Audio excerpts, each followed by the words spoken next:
Bonjour à tous, c'est Nios. Bienvenue dans cette nouvelle vidéo dans laquelle nous allons aborder la classe des alginates, qui sont des pansements aux multiples propriétés très intéressantes, et cette vidéo va me permettre de vous les présenter. Cette vidéo se divisera en 3 parties. Pour commencer, nous allons présenter cette classe de pansement à travers ses particularités. Dans un second temps, nous verrons dans quelles situations les utiliser, et enfin je vous parlerai des astuces et anecdotes personnelles concernant cette classe de pansement. Alors voyons ensemble les propriétés des alginates. Pour commencer, les alginates sont composés de polymères d'acide alginique obtenus à partir d'algues.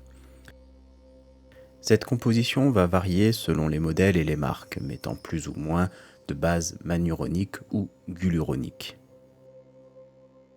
Un ratio du coup va se créer entre ces deux bases, créant des propriétés différentes selon ces ratios. Par exemple, un alginate à prédominance guluronique sera plus résistant au moment du retrait et aura moins de chances de s'effriter. Le ratio va également déterminer la vitesse et la capacité d'absorption.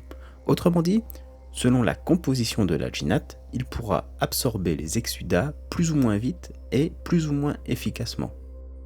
À cette composition peut parfois s'ajouter du carboxyméthylcellulose ou CMC dont nous avons déjà parlé dans des vidéos précédentes.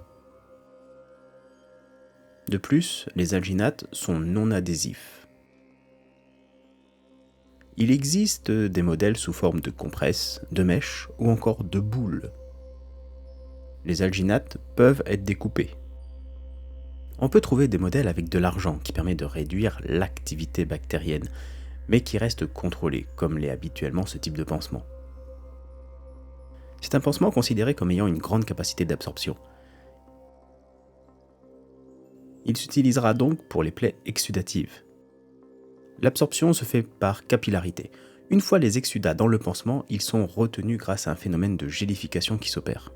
Les alginates sont des pansements dits hémostatiques. Autrement dit, au contact d'une hémorragie, le pansement va libérer des ions calcium, ce qui va provoquer une stimulation de l'activité plaquettaire qui va, in fine, arrêter l'hémorragie en cours. Les alginates ont également une fonction dite de piégeage de bactéries. Donc une fois que les bactéries arrivent au niveau du pansement à base d'alginate, en ayant été entraînées par exemple à travers les exsudats, les bactéries sont alors piégées au sein du pansement et ne peuvent pas en ressortir.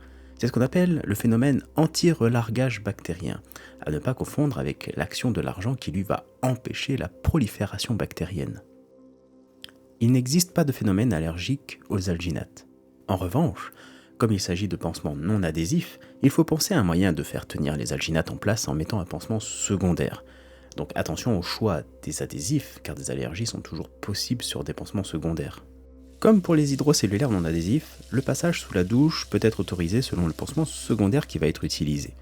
Si ce dernier est imperméable et qu'il couvre bien toute la partie alginate, la douche est alors possible. Les alginates peuvent rester en place jusqu'à 3 jours maximum. Si au bout de 3 jours, l'alginate n'est pas saturé, et donc n'est pas arrivé aux capacités maximales d'absorption que prévoit le pansement, c'est que la plaie n'est pas aussi exsudative qu'elle était évaluée, ou alors que l'exsudat a diminué. Il faut donc passer à une classe de pansement moins absorbante.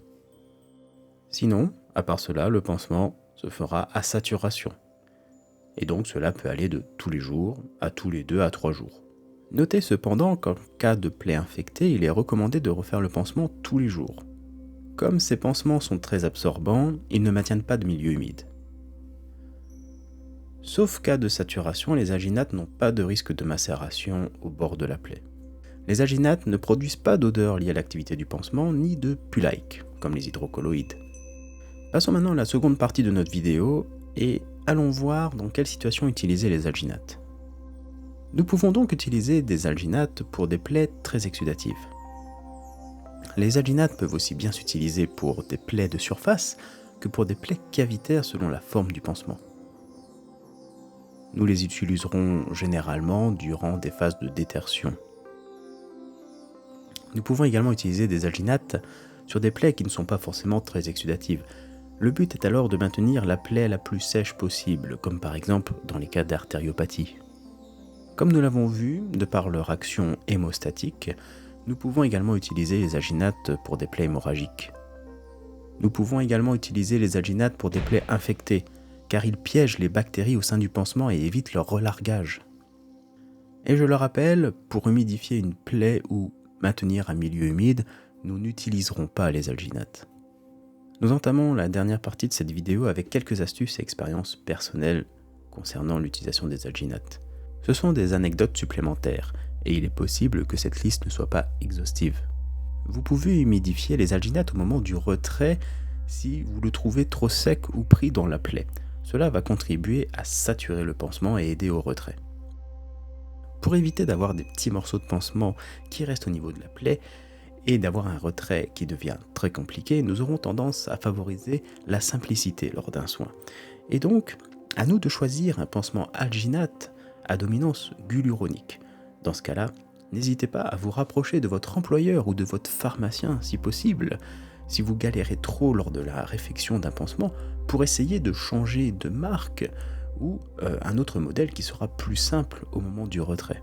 Si la plaie n'est pas très exsudative, vous pouvez humidifier légèrement avant de le poser avec du sérum physiologique. Pour les plaies cavitaires, évitez de tasser l'alginate dans la plaie. Pourquoi ? De 1, cela peut être douloureux pour le patient, et de 2, l'alginate a besoin de place pour optimiser l'absorption. Car lorsqu'il va absorber les exsudats, il va se gonfler, et si le pansement n'a pas de place nécessaire pour s'étendre, ses capacités d'absorption seront réduites. En conclusion, l'alginate est une classe de pansement très intéressante, aux propriétés riches et variées, qui peut s'utiliser dans de nombreuses situations. Parmi les points positifs, nous retiendrons que les alginates sont très absorbants, qu'ils peuvent s'utiliser sur des plaies hémorragiques et sur des plaies présentant des infections, qu'ils s'utilisent en majorité sur des plaies en phase de détertion, ils peuvent être découpés, ils ne laissent aucune odeur liée à l'activité du pansement, ni de pull-like, ils ne présentent pas de risque de macération, ni de risque d'allergie au pansement. Parmi les points plus négatifs, nous retiendrons que si nous souhaitons ramollir une plaie ou maintenir un milieu humide, il ne sera pas le choix le plus judicieux. Attention à certains modèles qui présentent des risques de retrait compliqués lors des réfections de pansement.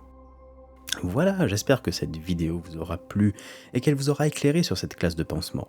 Si ce format vous plaît, n'hésitez pas à me le faire savoir en mettant un pouce bleu et à me le dire dans les commentaires. Si vous voulez aborder d'autres aspects sur les pansements, n'hésitez pas à m'en faire la suggestion également. Et si vous ne voulez pas rater les prochaines vidéos sur les pansements, mais aussi sur d'autres sujets qui arriveront bientôt, n'hésitez pas à vous abonner et prenez plaisir à penser.